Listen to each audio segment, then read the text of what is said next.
Físico pesquisador do governo, McAbee acredita em OVNIs e é o autor de muitos estudos científicos sobre eles. Eu analisei todos os filmes e vídeos que foram feitos por Ed Walters.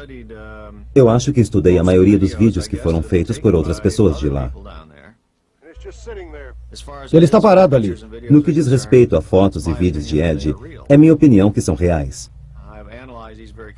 Analisei esse material cuidadosamente, levando em conta as críticas que têm sido feitas contra ele. E encontrei motivos para rejeitar as críticas. No beisebol, você erra 3 bolas e está fora. Para Ed Walters, neste caso, a primeira bola foi quando um modelo foi encontrado no sótão de sua antiga casa. A segunda bola foi quando um jovem chamado Tommy Smith se apresentou e afirmou que havia uma testemunha que viu Ed criando as fotos de OVNI com uma dupla exposição. A bola 3 foi quando eu fiz experiências fotográficas e fui capaz de duplicar muitas dessas fotos, especialmente as fotos difíceis como um OVNI parando sobre a estrada. Então, a minha conclusão é, errou 3 bolas e está fora.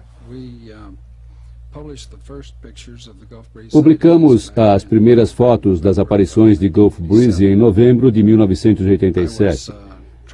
E eu estava tentando imaginar como apresentá-las, tentando repassar tudo o que aconteceu em Gulf Breeze. Quando meu pessoal entrou, eu disse: vocês não vão acreditar no que vamos publicar no jornal esta semana.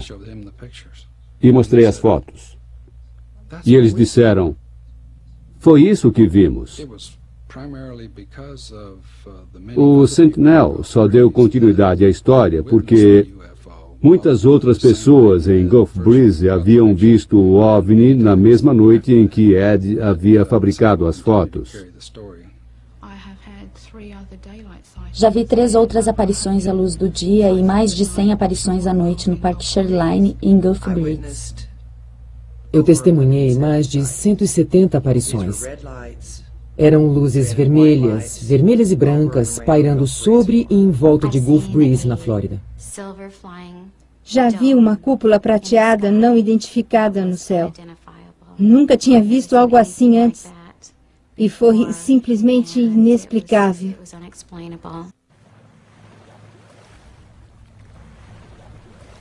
Mas do outro lado da baía de Gulf Breeze está a base aérea naval de Pensacola. Uma explicação encontrada pelos habitantes é que algumas aparições não passam de brincadeiras feitas pelo pessoal da Marinha na base.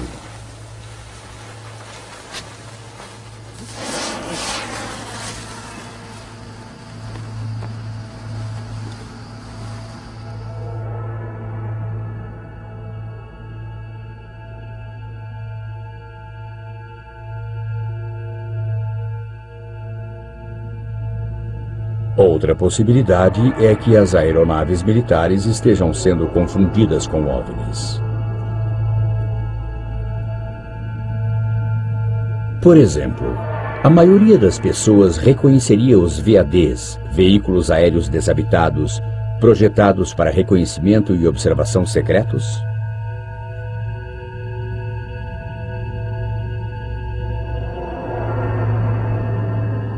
Ainda assim, apesar do fato de que certas aparições podem ser embustes ou então explicadas por fenômenos naturais ou causados pelo homem, continuamos à procura.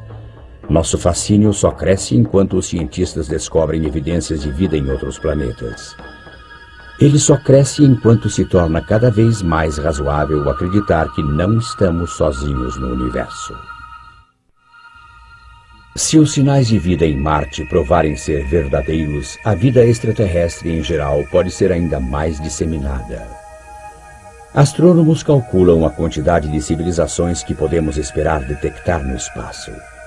Eles utilizam a equação de Drake, do professor Frank Drake.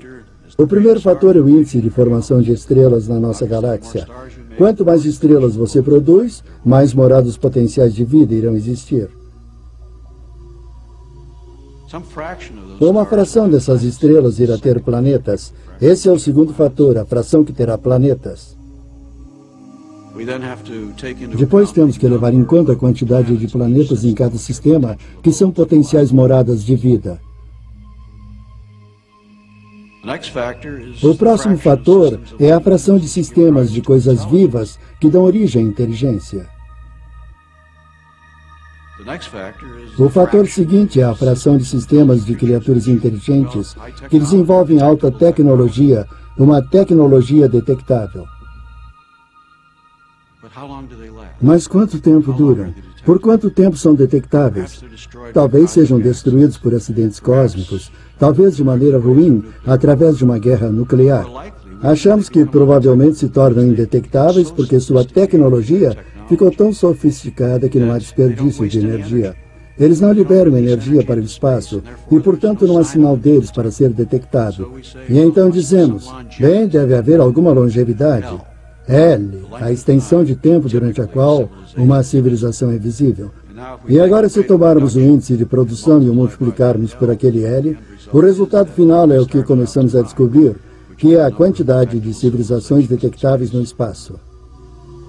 E a quantidade está aumentando. 7 novos planetas foram descobertos no último ano.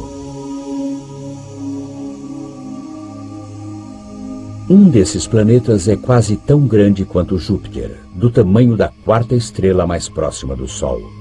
Um planeta orbitando a estrela 51 na constelação do Pégaso.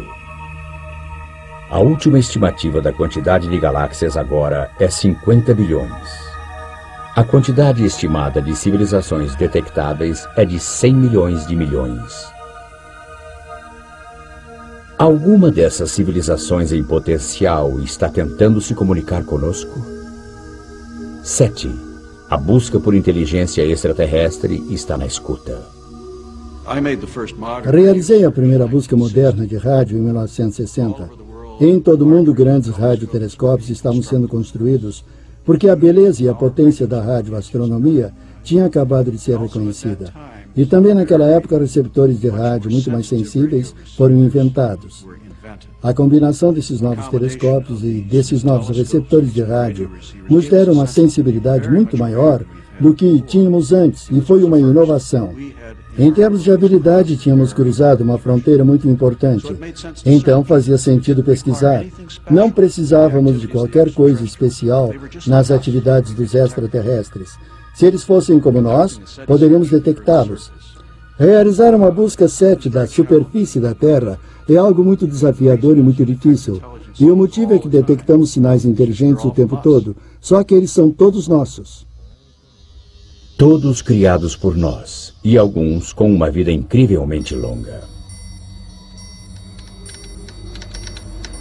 Sinal de chamada GBTT, Golf Bravo Tango Tango.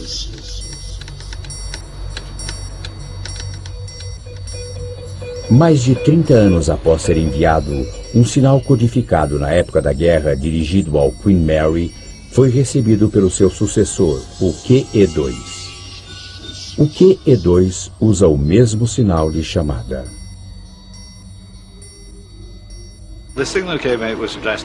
O sinal veio e estava endereçado para Golf Bravo Tango Tango, que é o sinal de chamado do QE2, mas eram as letras sinalizadas do Queen Mary. E o oficial de rádio que recebeu o sinal reconheceu o Golf Bravo Tango Tango e pensou que era para esse navio. Mas, na verdade, quando o recebeu, ele percebeu que era um sinal da época da guerra, que obviamente ficou ricocheteando pelo espaço por 30 anos. Enviado ao Queen Mary na década de 40, o sinal chegou em 1978. Ele estava ricocheteando pelo espaço, como o Capitão Arnold sugeriu, ou de algum modo foi interceptado e enviado por alguém ou alguma coisa que ainda não identificamos. Detectamos algum sinal inteligente de outro mundo? Jerry Ehman pode ter detectado, direto de uma fonte fixa perto do centro da galáxia para o grande radiotelescópio da Universidade Estadual de Ohio. Um telescópio maior do que 3 campos de futebol.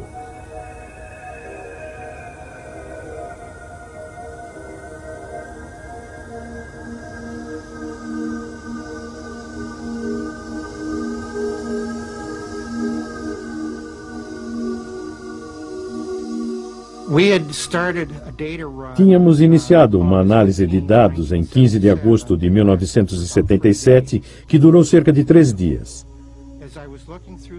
Enquanto eu estava olhando os dados impressos, estava gravando e marcando todos os sinais fortes, fora do comum. E me deparei com um que era muito mais forte do que qualquer um que já tinha visto. E fiquei tão surpreso com isso que escrevi a palavra uau como um ponto de exclamação na margem, sem mesmo pensar.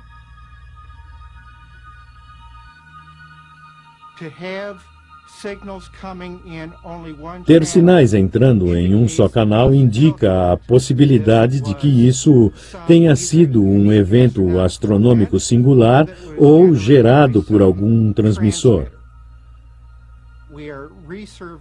Estamos fazendo uma segunda varredura do céu usando equipamentos mais modernos.